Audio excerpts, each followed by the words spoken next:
berjalan dalam firman-Mu, hatiku siap.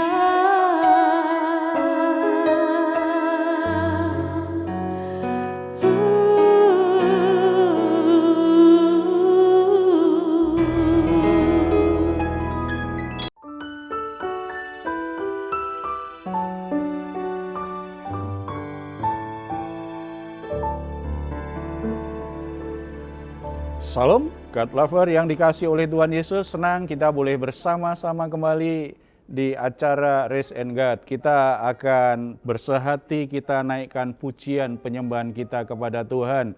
Karena kita percaya Dialah sumber hidup kita yang memberi kita damai sejahtera dan sukacita. Serta memberi kita kelegaan ketika kita membawa semua beban berat kita. Bukankah Tuhan Yesus berkata, marilah kepadaku semua yang letih lesu dan berbeban berat, aku akan memberikan kelegaan kepadamu. Mari kita datang kepada Dia dalam doa. Bapa di surga, kami menghampiri tata kasih karunia-Mu dan memberikan kurban syukur kami dalam pujian penyembahan kami. Karena Engkaulah yang layak untuk menerima segala pengagungan, segala pujian dan hormat kami. Kami juga membawa semua beban hidup kami karena kami percaya undangan-Mu bahwa Tuhan akan memberi kami kelegaan ketika kami menyerahkan semua beban berat kami kepada-Mu. Dalam nama Tuhan Yesus Kristus kami berdoa. Amin. Terima kasih Tuhan, sebab Kau Allah yang kudus.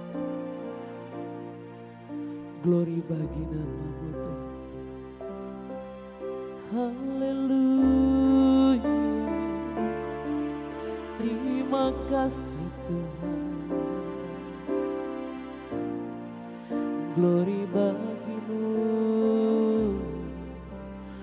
Kudus, kuduslah, kuduslah Tuhan, Allah semesta alam.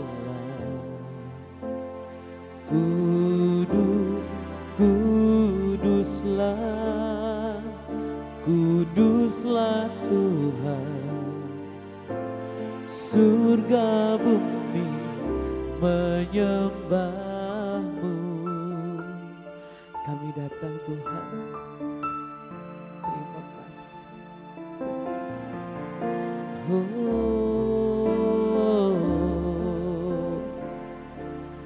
Ku datang Tuhan dalam hadirat-Mu, berhiaskan kekudusan. Seluruh surga sujud menyembah-Mu.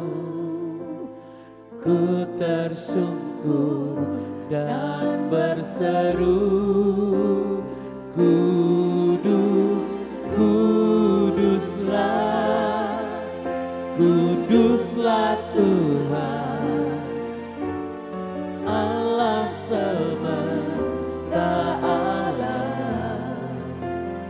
Kudus, kuduslah, kuduslah Tuhan. Surga bumi menyembah, sembah. Kudus, kudus, kuduslah, kuduslah Tuhan, Allah semesta alam. Kudus, kuduslah, kuduslah Tuhan. Surga bumi menyembah. Kuduslah Tuhan, kuduslah, kuduslah Tuhan, Allah semesta alam. Kudus, kuduslah, kudus Tuhan, surga bumi menyembahmu.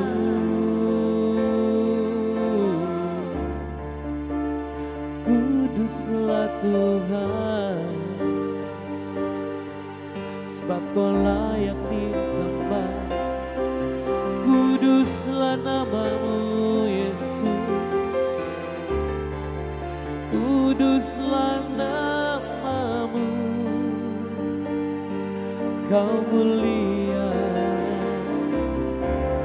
kemuliaan bagimu. Tiada Allah sepertimu, Yesus Kristus Tuhan. Haleluya, haleluya. Kau layak diagungkan, Kau layak ditinggikan. Glory bagimu, glory bagimu Sang Raja di tempat maha tinggi.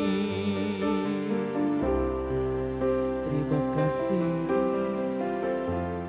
kami memilih Engkau bagian yang terbaik, memilihmu bagian yang terbaik. Selamanya tak akan terganti, harta yang paling berharga hanya Kau Yesus selamanya. Memilihmu bagian yang terbaik, selamanya tak akan terganti, harta yang paling berharga hanya Kau Yesus selamanya.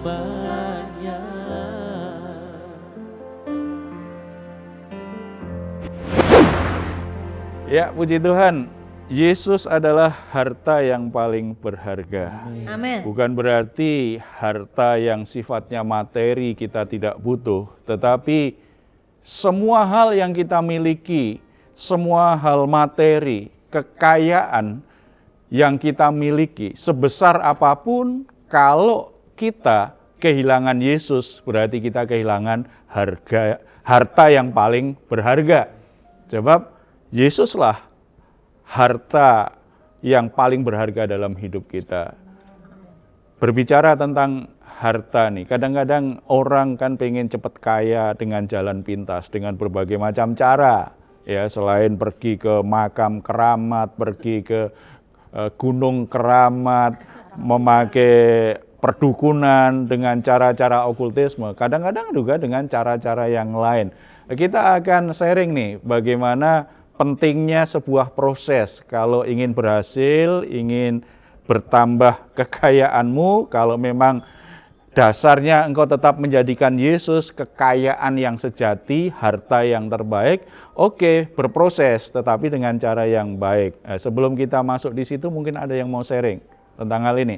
Saya Pak, saya tuh sering nonton ya dan sering baca juga motivator, kadang suka memberi motivasi, tapi motivasinya gini, tipsnya untuk menjadi kaya gitu. Sementara kalau saya pikir tips orang kaya, menjadi orang kaya itu gak harus dari tips-tipsnya mereka kan, cuman kalau tidak bekerja bagaimana? Apakah dengan tips itu dia bisa menjadi kaya? Sementara dia nggak kerja, leye-leye di rumah, tidur, makan tidur enak, apakah itu bisa menjadikan dia kaya gitu Pak? Nah saya kadang salah persepsi nih Pak, salah persepsi dalam arti, nah kalau dia nggak ada pekerjaan, nggak ada kegiatan, apakah dia menjadi kaya setelah mendengar motivator-motivator itu memberikan tips kekayaan seperti apa gitu loh Pak? Nah bagaimana tuh Pak, saya bingung tuh. Ya, memang banyak orang yang bermimpi nih, menjadi kaya raya tanpa harus kerja keras, sehingga punya banyak waktu, gitu ya. Mungkin ada beberapa orang kelihatannya berhasil, tetapi lebih banyak sebenarnya nggak berhasil. Ya, yang nggak berhasil, yang gagal ini kan nggak diceritakan. Ya, ingin menjadi cepat kaya tanpa kerja keras itu membuat banyak orang justru jadi tukang mimpi. Jadi mimpi terus saja untuk jadi kaya, tetapi cenderung malas, cenderung dia tidak mau berusaha, berjuang untuk mewujudkan mimpinya. Makanya Amsal itu menyindir orang-orang yang punya semangat ini. Ya, Amsal 6 ayat 6 sampai 8 saya bacakan. Hai pemalas, pergilah kepada semut, perhatikanlah lakunya dan jadilah bijak. Biarpun tidak ada pemimpinnya, pengaturnya atau penguasanya, ia menyediakan rotinya di musim panas dan mengumpulkan makanannya pada waktu panen.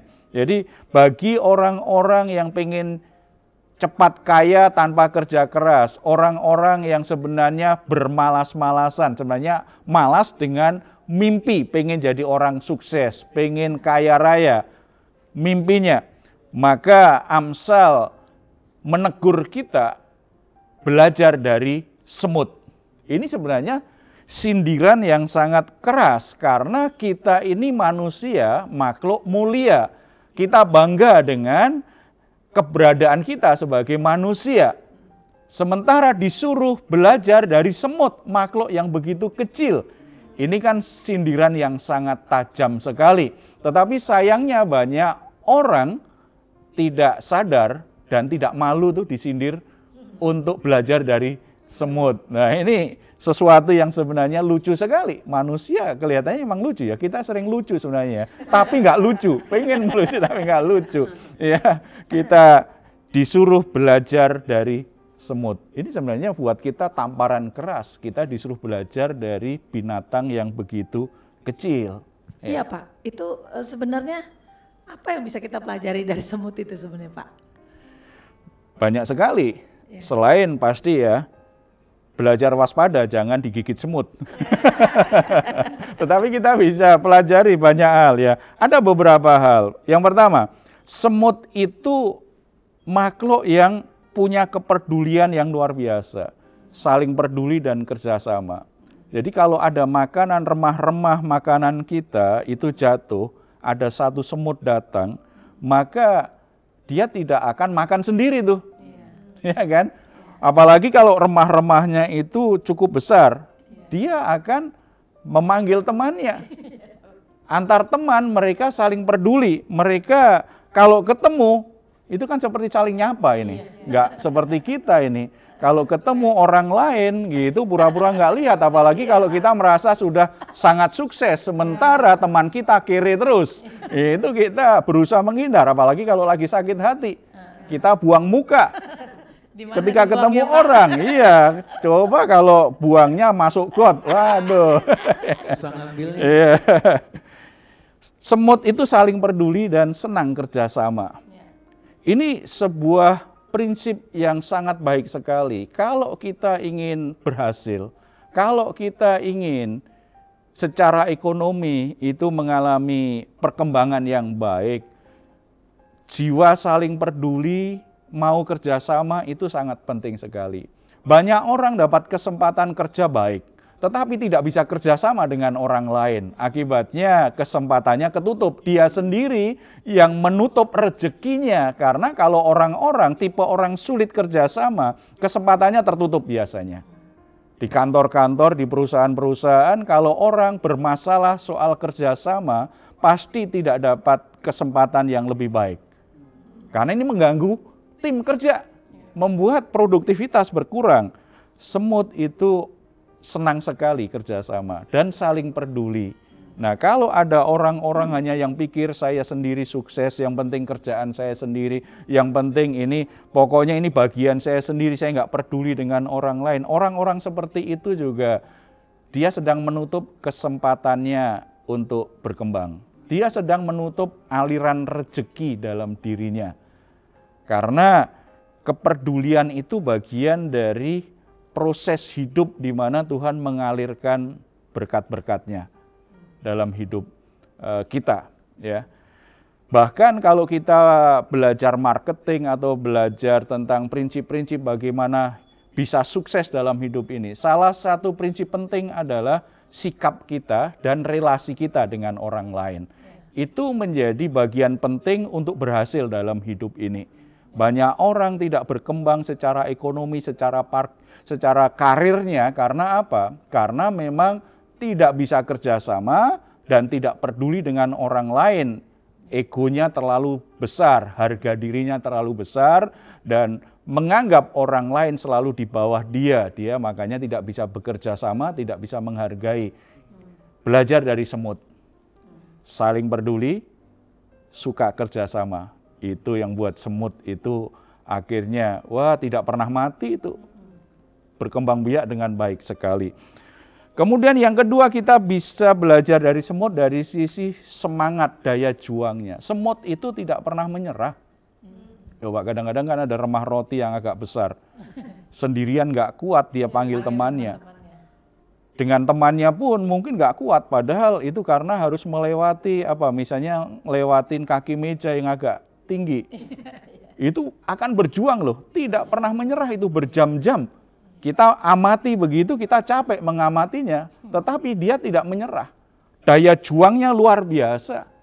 Tipe orang-orang kalau belajar dari semut, berarti ini kita sedang diajari, kamu harus punya daya juang yang kuat. Ketangguhan dalam hidupmu, tidak mudah menyerah. Tantangan apapun lakukan. Kalau kamu nggak bisa sendiri, panggil teman, kerjasama dengan teman. Ketangguhan seperti ini yang sedang diajarkan. Jangan mudah menyerah. Ada banyak orang sudah kerja keras bertahun-tahun, padahal pintu suksesnya tinggal 1 bulan. Ketika ada tantangan yang berat, kadang-kadang dia akhirnya menyerah. Padahal pintu suksesnya tinggal 1 bulan. Akhirnya dia tidak pernah sukses. Gara-gara dia menyerah dalam perjalanan. Kita sebagai orang percaya kan dapat janji yang luar biasa dari Tuhan. Ketahuilah aku menyertai engkau sampai kesudahan zaman. Amin. Bahkan Yesus Kristus, Tuhan yang kita sembah, itu juga punya sebutan Immanuel. Allah beserta dengan kita. Bukankah itu jaminan yang luar biasa memberi kita semangat, memberi kita pengharapan masalah apapun, sebenarnya kita bisa melewati, tetapi kita jaga hati, jangan menyerah. Terus berjuang, wujudkan mimpi. Ya.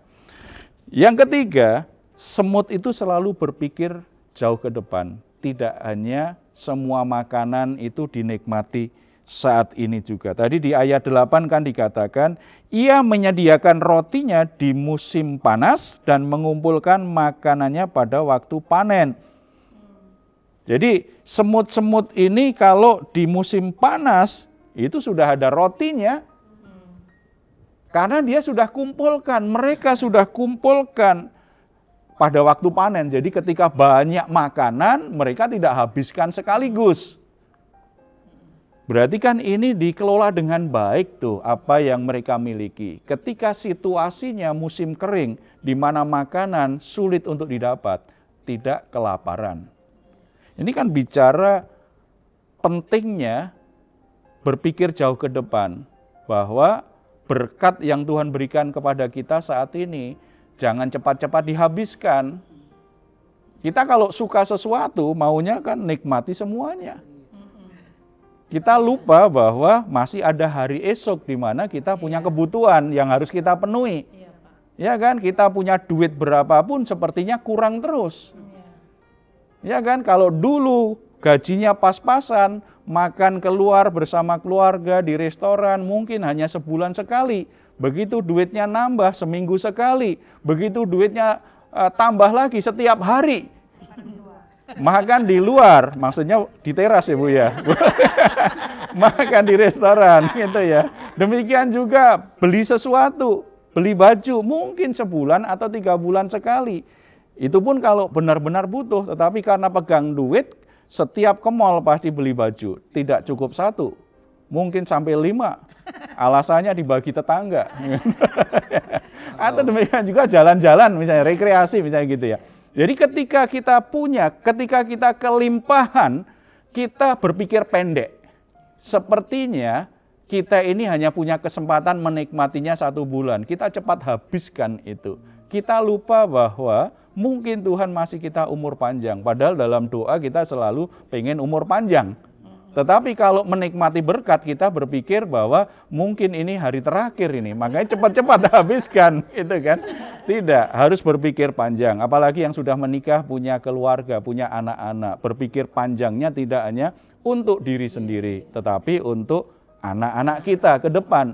Perlu berpikir seperti itu. Ini semut nih. Semut aja pintar sekali. Pintar sekali.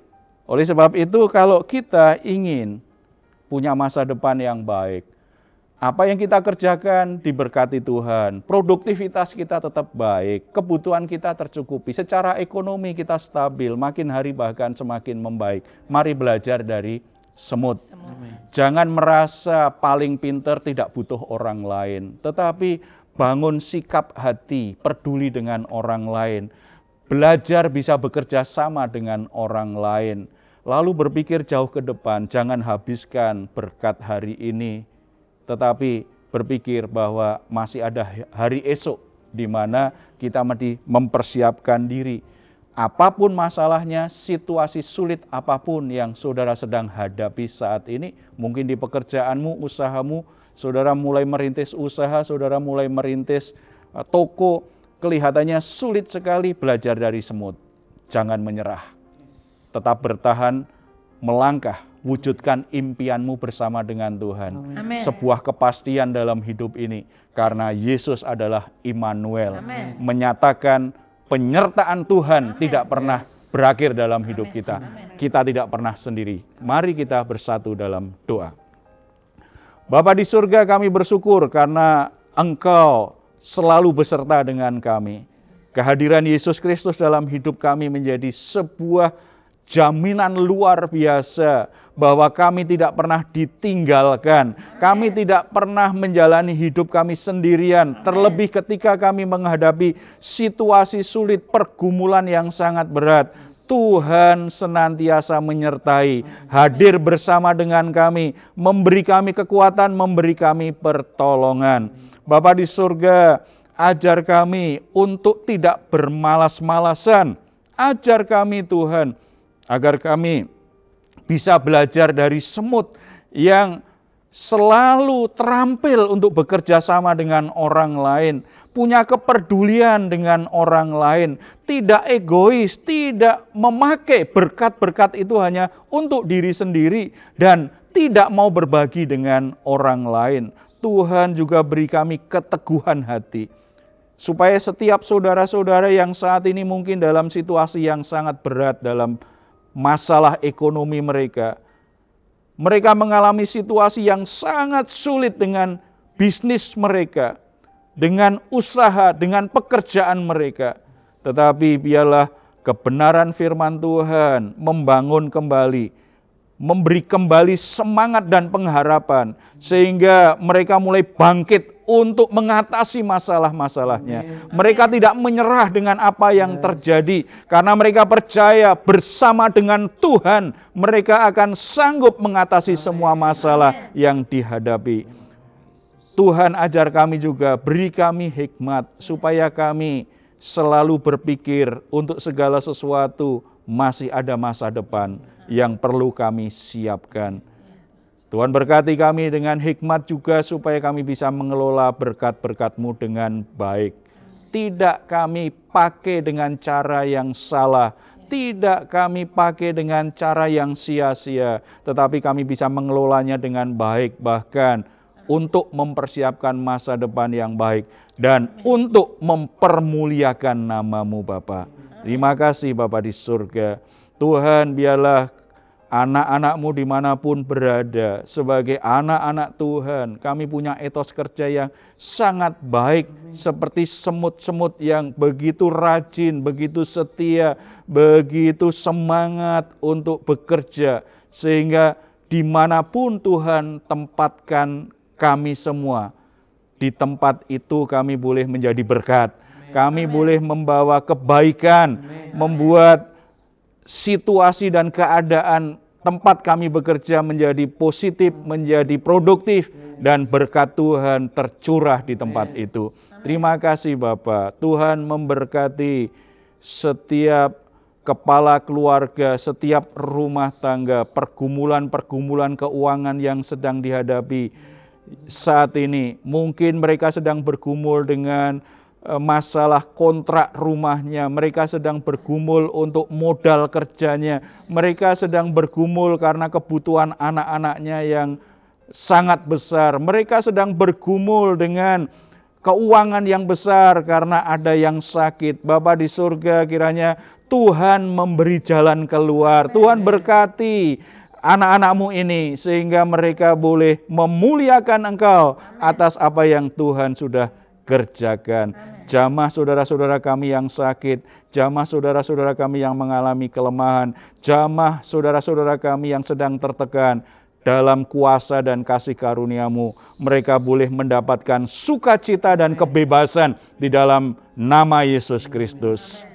Tuhan terus berkati bangsa dan negara kami, supaya bangsa dan negara kami tetap dalam keadaan aman, dalam keadaan sejahtera, diberkati Tuhan, terjadi pemulihan secara ekonomi, situasi politik juga berjalan dengan keadaan baik, stabil, tidak ada gangguan. Gerakan-gerakan terorisme, radikalisme yang ingin mengganggu ketenangan bangsa kami, Tuhan bekerja dengan cara-Mu yang ajaib, sehingga semuanya boleh dipatahkan, semua boleh dibongkar oleh aparat yang berwenang, sehingga mereka semua tidak bisa leluasa lagi mengacaukan bangsa dan negara kami. Terima kasih Bapa. Dalam nama Tuhan Yesus kami berdoa. Amin.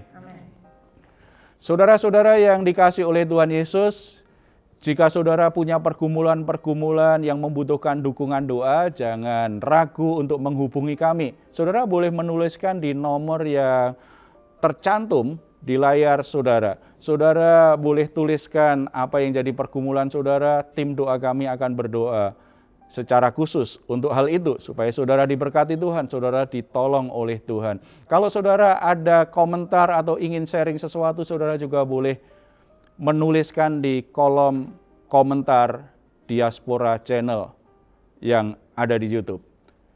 Mazmur 4 ayat 8-9. Engkau telah memberikan sukacita kepadaku lebih banyak daripada mereka ketika mereka kelimpahan gandum dan anggur.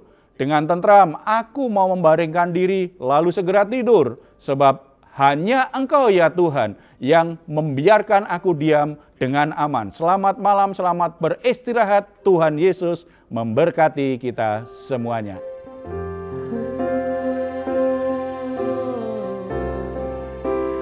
Memilih